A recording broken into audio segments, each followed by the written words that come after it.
Chers compatriotes, alors que s'achève une année très éprouvante et que de nombreuses difficultés continuent d'assaillir votre quotidien, je souhaite du fond du cœur que 2021 apporte à chacune et à chacun de vous, à tous vos proches, réconfort et espérance. Je formule également des vœux chaleureux de prompt rétablissement à l'endroit des malades et des prières ardentes pour le repos de l'âme de celles et ceux qui nous ont été arrachés à notre affection au cours de cette année. Puisse cette nouvelle année permettre à notre pays de vaincre la terrible crise sanitaire qui le frappe depuis presque un an. Vous avez été nombreux à me questionner sur l'opportunité de la contribution personnelle que j'ai tenu à apporter au gouvernement pour lutter contre le coronavirus, alors que les autorités sénégalaises n'ont cessé de violer mes droits les plus élémentaires depuis 2012. Je comprends vos interrogations, compte tenu des campagnes de dénigrement dont j'ai été victime, de ma détention arbitraire durant 3 ans, de mon exil forcé, du refus systématique d'appliquer les décisions de la justice internationale condamnant l'État et de la négation de mon droit à être pleinement reconnu comme un citoyen sénégalais. Toutefois, malgré cet acharnement, je suis convaincu que dans la situation exceptionnelle traversée par notre pays, nous devons faire l'économie de nos ressentiments quand des vies de nos compatriotes sont en jeu et participer à l'effort collectif de la nation en lutte contre la pandémie Covid-19. C'est tout le sens de mon engagement politique, comme me l'a enseigné le président Abdoulaye Wade, pour lui qui la valeur suprême est d'être toujours au service de son pays. Je rappelle à mes frères et à mes sœurs du Parti démocratique sénégalais que nous avons un héritage à défendre et une histoire à poursuivre en restant à l'écoute des aspirations profondes de notre peuple, dans le respect de nos convictions, sans jamais transiger sur les principes qui sont les fondements de la morale en politique. Dévastés en 2020 par la crise économique, sociale et sanitaire sans précédent, les Sénégalais attendent des mesures concrètes, immédiates et fortes. Vaincre le coronavirus, relancer l'économie, répondre aux angoisses de centaines de milliers de jeunes dont le seul espoir est de quitter leur pays où ils n'ont plus de destin.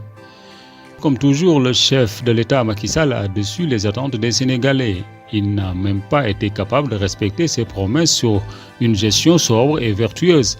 Il est resté inerte et silencieux, notamment sur la vingtaine de dossiers de corruption transmis par le FNAC au procureur de la République. Par ailleurs, la créée juridiction d'exception réactivée en 2012 exclusivement pour tenter de m'anéantir politiquement est à l'arrêt depuis plus de 6 ans. Les magistrats qui la composent ont perdu tout le sens de l'honneur et de l'impartialité et n'ont instruit aucun autre dossier depuis. L'état des libertés publiques est tout aussi dégradé. L'année 2020 a été marquée par des violations systématiques des droits humains, notamment les arrestations répétées d'activistes parmi lesquels Assane Diouf, Guy Marius Sagna et Adama Gaye, qui a été contraint à l'exil pour avoir dénoncé la mauvaise gestion de nos ressources naturelles. Face à ces graves dérives, face aux nombreuses autres violations des libertés fondamentales d'association, de réunion, de manifestation, d'opinion, d'expression et bientôt de l'interdiction pour les Dakarois de lire leur maire, l'unité de tous les démocrates s'imposera comme une évidence. Dans la bataille pour la restauration de l'état de droit, le PDS doit être en première ligne. C'est dans l'union que nous ferons reculer Macky Sall et son clan pour que le Sénégal redevienne un modèle de démocratie et de respect des droits de l'homme en Afrique.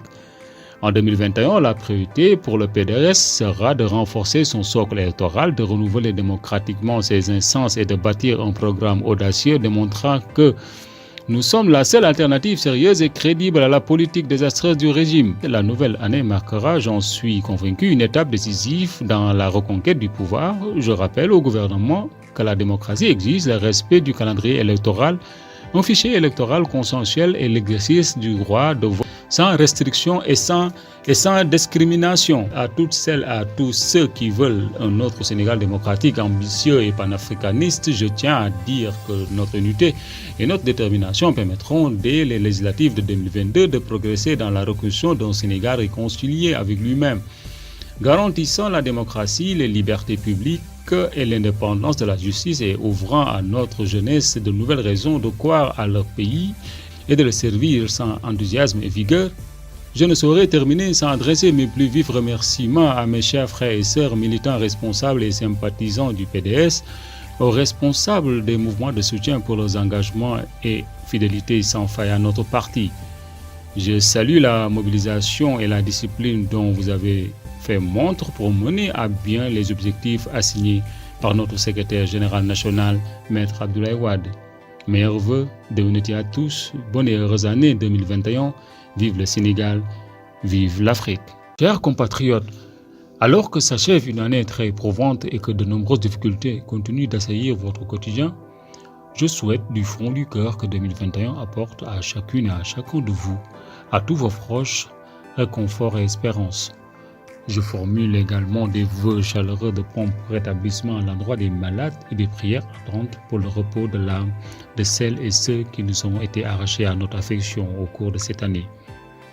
Puisse cette nouvelle année permettre à notre pays de vaincre la terrible crise sanitaire qui le frappe depuis presque un an. Vous avez été nombreux à me questionner sur l'opportunité de la contribution personnelle que j'ai tenu à apporter au gouvernement pour lutter contre le coronavirus, alors que les autorités sénégalaises n'ont cessé de violer mes droits les plus élémentaires depuis 2012.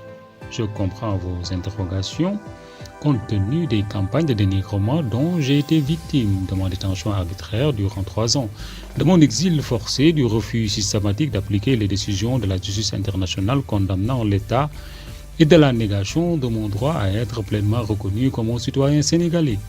Toutefois, malgré cet acharnement, je suis convaincu que dans la situation exceptionnelle traversée par notre pays, nous devons faire l'économie de nos ressentiments quand des vies de nos compatriotes sont en jeu et participer à l'effort collectif de la nation en lutte contre la pandémie Covid-19. C'est tout le sens de mon engagement politique, comme me l'a enseigné le président Abdoulaye Wade, pour lui qui la valeur suprême est d'être toujours au service de son pays. Je rappelle à mes frères et à mes sœurs du Parti démocratique sénégalais que nous avons un héritage à défendre et une histoire à poursuivre en restant à l'écoute des aspirations profondes de notre peuple, dans le respect de nos convictions, sans jamais transiger sur les principes qui sont les fondements de la morale en politique. Dévastés en 2020 par la crise économique, sociale et sanitaire sans précédent, les Sénégalais attendent des mesures concrètes, immédiates et fortes. Vaincre le coronavirus, relancer l'économie, répondre aux angoisses de centaines de milliers de jeunes dont le seul espoir est de quitter leur pays où ils n'ont plus de destin. Comme toujours, le chef de l'État Macky Sall a déçu les attentes des Sénégalais. Il n'a même pas été capable de respecter ses promesses sur une gestion sobre et vertueuse. Il est resté inerte et silencieux, notamment sur la vingtaine de dossiers de corruption transmis par le FNAC au procureur de la République. Par ailleurs, la créée juridiction d'exception réactivée en 2012 exclusivement pour tenter de m'anéantir politiquement est à l'arrêt depuis plus de 6 ans. Les magistrats qui la composent ont perdu tout le sens de l'honneur et de l'impartialité et n'ont instruit aucun autre dossier depuis. L'état des libertés publiques est tout aussi dégradé. L'année 2020 a été marquée par des violations systématiques des droits humains, notamment les arrestations répétées d'activistes parmi lesquels Assane Diouf, Guy Marius Sagna et Adama Gaye, qui a été contraint à l'exil pour avoir dénoncé la mauvaise gestion de nos ressources naturelles.